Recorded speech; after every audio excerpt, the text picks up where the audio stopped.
करुणातरङ्गिताक्षीं धृतपाशाङ्कुशपुष्पबाणचापाम् अणिमादिभिरावृतां मयूखैः गुरुरित्येव विभावये भवानीम् अहमित्येव विभावये भवानीम्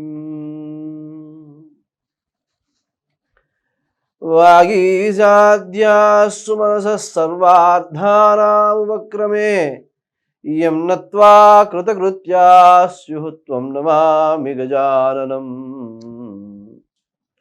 दोर्भिर्युक्ता चतुर्भिस्फटिकमणिमयीमक्षमालां ददानाम् हस्तैनैकेन पद्मं सितमपि च सुखं पुस्तकं चापरेण भासा कुन्देन्दुशङ्खस्फटिकमणिनिभा भासमाना समाना सा मे वाग्देवतेयं निवसतु वदने सर्वदा सुप्रसन्ना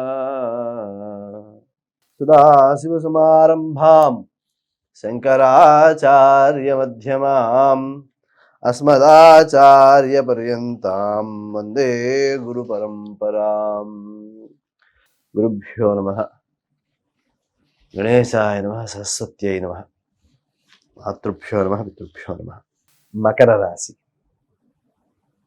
ఈ రాశి వారికి ఆదాయం 14 వ్యయం 14 అంటే నా చేతిలో డబ్బు ఆడకపోయినా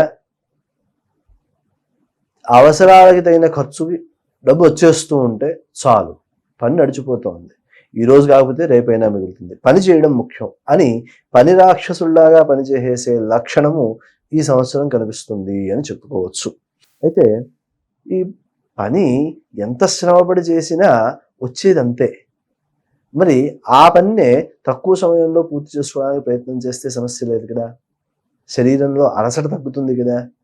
కాబట్టి ఆ రకమైన ఆలోచన ప్రధానంగా చేయాలి. కారణం ఏమిటంటే ఏలినాటి శని యొక్క ప్రభావం వల్ల చేసే పనులు నెమ్మదిగా ముందుకు సాగుతూ ఉంటాయి, చిన్న చిన్న ఆటంకాలు వస్తూ ఉంటాయి.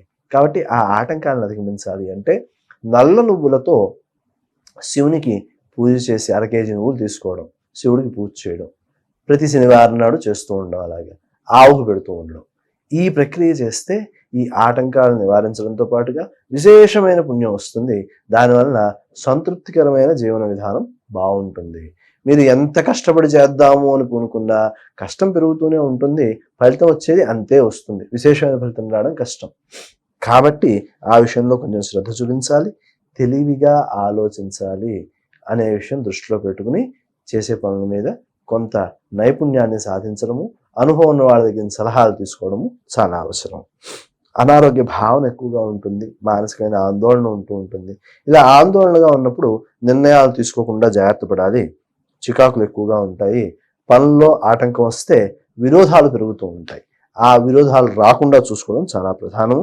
ప్రయత్నపూర్వకంగా ఎక్కువ శ్రమపడి చేసే పనుల్లో విజయం సాధించిన ఏదో బిగబెట్టి ఆ సమయానికి అది అయిపోయింది అనిపించడం లాగా ఉంటాయి పరిస్థితులు.